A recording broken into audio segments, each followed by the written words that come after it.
ಚೇತನ್ ನ್ಯೂಸ್ಗೆ ಸ್ವಾಗತ.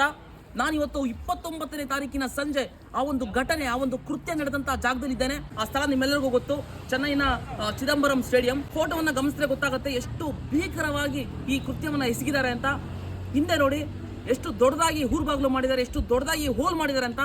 ಮಾನವೀಯತೆಯನ್ನು ಮರೆತು ಈ ಒಂದು ಕೃತ್ಯವನ್ನ ಎಸಗಿದ್ದಾರೆ. ಘಟನೆ ನಡೆದಂತ 10 ನಿಮಿಷದಲ್ಲಿ ಚೆನ್ನೈ ಪೊಲೀಸ್ ಅವರು ಸ್ಥಳಕ್ಕೆ ಆಗಮಿಸಿ ಮಹಜರನ್ನ ಮಾಡಿರ್ತಾರೆ.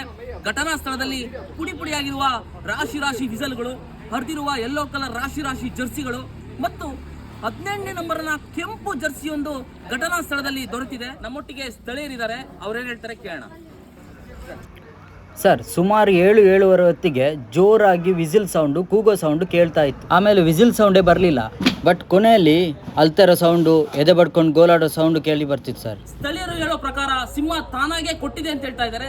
ಇನ್ನು ಕೆಲವರು ಅಭಿಮಾನಿಗಳ ಖುಷಿಗೋಸ್ಕರ 11 ಜನ ಸೇರಿ ಈ ಒಂದು ಕೃತ್ಯವನ್ನ ಎಸಗಿದ್ದಾರೆ ಅಂತ ಹೇಳ್ತಾ ಇದ್ದಾರೆ. ಈ ಘಟನೆ ನಡೆದ ಬೆನ್ನಲ್ಲೇ ಬಸ್ಪಾರ ಸ್ಟೇಡಿಯಂನಲ್ಲೂ ಸಹ ಇದೇ ಒಂದು ಸೇಮ್ ರೀತಿಯಾದ ಘಟನೆ ನಡೆದಿದೆ. ಸಿಂಹ ಈಗ ಸಾವು ಬದುಕಿನ ಮಧ್ಯೆ ಹೋರಾಡ್ತಾ ಇದೆ. ಏನಾಗುತ್ತೆ ಅಂತ ಕಾದ್ ನೋಡ್ಬೇಕಾಗಿದೆ. ಕ್ಯಾಮ್ರಾಮನ್ ಜಗನ್ ಜೊತೆ ಚೇತನ್ ಚಿತ್ರದುರ್ಗ, ಧನ್ಯವಾದಗಳು.